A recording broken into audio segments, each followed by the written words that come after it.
Terima kasih Anda masih bersama kami. Bagi Anda yang baru bergabung, berikut kami sajikan kembali 3 berita utama hari ini.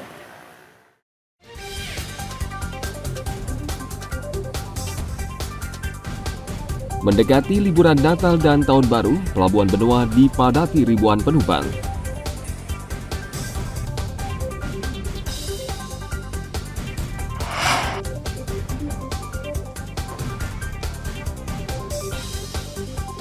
Murid sekolah dasar di Denpasar memanfaatkan botol plastik menjadi sofa.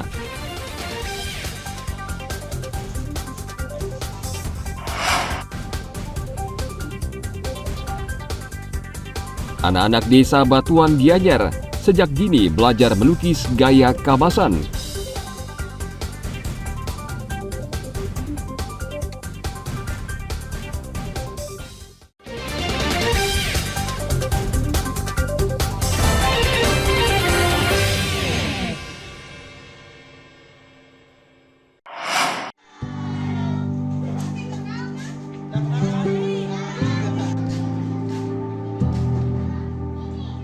Murid Sekolah Dasar Negeri 18 Dangin Puri sejak dini sudah diajarkan peduli dengan lingkungan hidup. Mereka memanfaatkan botol plastik yang kini menjadi sampah industri paling banyak di dunia menjadi benda bermanfaat seperti sofa. SD Negeri 18 Dangin Puri memang memiliki program yang disebut P5, yakni Proyek Penguatan Profil Pelajar Pancasila. Program ini bertujuan untuk menumbuhkan karakter siswa agar peduli dengan lingkungan. Cara membuat sofa dengan sampah botol plastik ini juga tidaklah sulit, sehingga anak-anak ini dengan mudah mempelajarinya.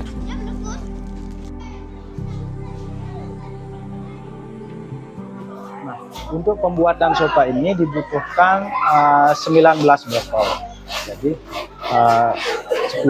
pertama dirangkai 7 botol, kemudian dikelilingi lagi 12 botol, semuanya 19 botol. Jadi botol-botol itu juga kita manfaatkan sebagai tempat sampah sebenarnya. Nanti untuk buat eco bag itu dimasukin sampah itu.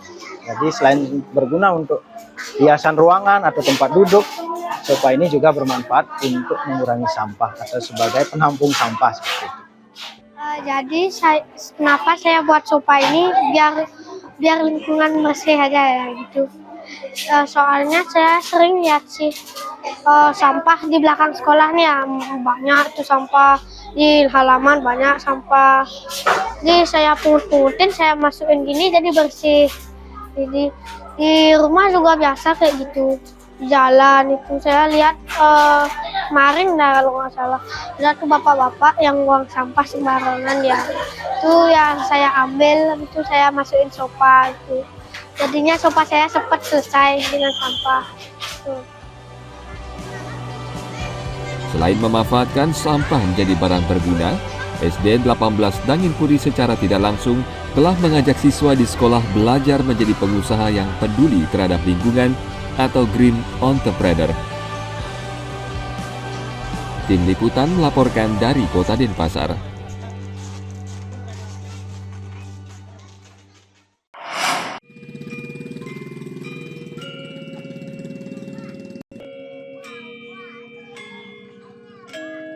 Mewariskan kesenian khas Bali bagi generasi muda sangat penting agar tidak lekang di telan zaman.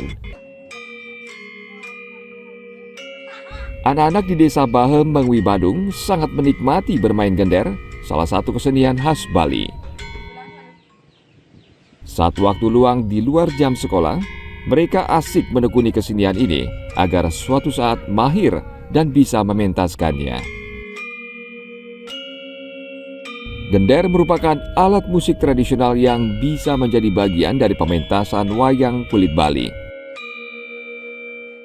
Saya senang belajar main gender karena untuk mengisi waktu luang saya dan hobi saya. Memang hobi ya gender ini ya? Iya. Jadi setiap mengisi waktu luang pasti belajar gender ya? Pasti. Ini udah berapa lama belajar? Udah lebih dari 2 minggu. 2 minggu ya? Jadi sedang ya dengan gender ini ya? Udah. Ya. Apakah ada paksaan enggak? Tidak. Tidak ya, memang sendiri ya? Memang sendiri. Ini latihan berapa minggu, berapa kali? Minggu 4 kali. 4 kali sampai ya? 5 kali. 5 kali ya? Oke, jadi bisa mengisi waktu luang ya? Iya. Jadi bisa fokus ini tanpa main gadget ya? Bisa.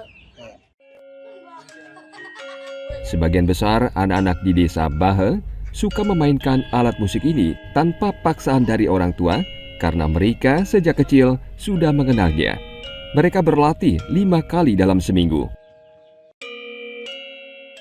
Menurut saya, fokus anak-anak itu hanya 8 detik. Kalau menurut saya, itu udah kesulitan saya gini melatih adik-adik Niki karena fokusnya kemana-mana. Fokus adik-adik Niki cuma 8 detik aja dia fokus, habis itu hilang dah fokusnya. Anak-anak ini tertarik belajar gender Niki karena support dari orang tua supaya anak-anak ini terhindar dari bermain gadget. Ini seminggu biasanya latihan 4 kali, 5 kali. Itu pagi sore? Untuk latihannya sore aja. Berapa jam misalnya? Biasanya latihannya 2 jam. Melatih kesenian gender kepada anak-anak membutuhkan kesabaran karena ada tahapan yang harus mereka lalui. Umumnya, orang tua sangat senang anak-anak mereka berlatih memainkan gender dibanding berjam-jam tenggelam dalam ponsel yang menurut mereka tidak produktif. Ana Agung Gede Agung melaporkan dari Kabupaten Badung.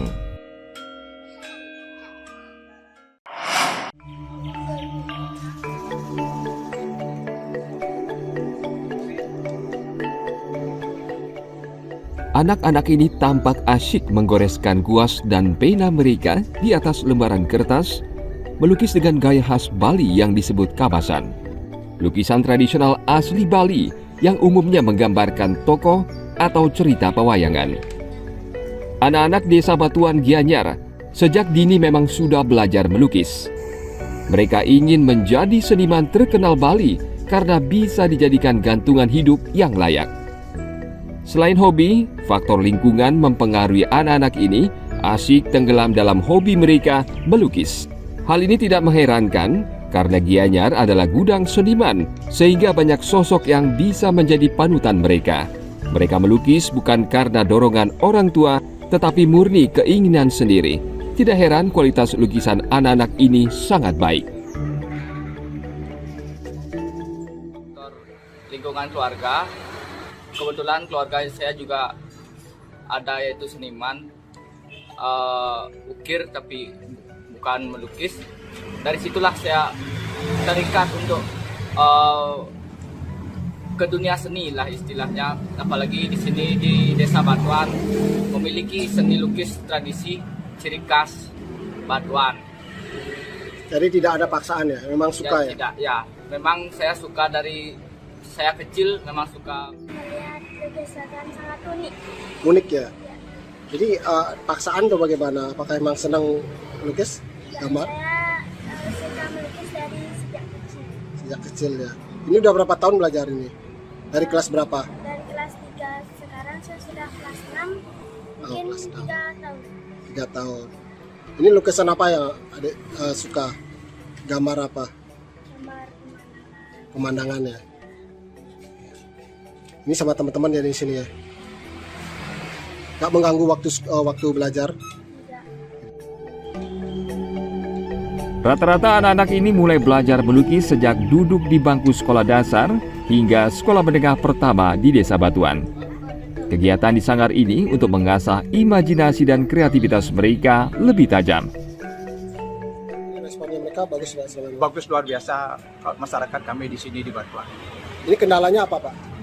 Kalau kendalanya biasanya alat-alat kendalanya itu alat-alat kertas atau apa namanya itu tinta itu biasanya kendalanya karena di sini kami memberikan seluruh anak-anak itu karena kemampuan sebenarnya cuma itu saja.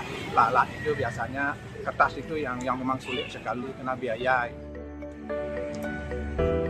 Yang menarik, anak-anak ini belajar melukis gratis tanpa dipungut bayaran. Dan tentu ada kendala, yakni terbatasnya alat untuk melukis seperti kuas, tinta, dan media kertas atau kanvas. Ana Agung Gede Agung melaporkan dari Kabupaten Gianyar.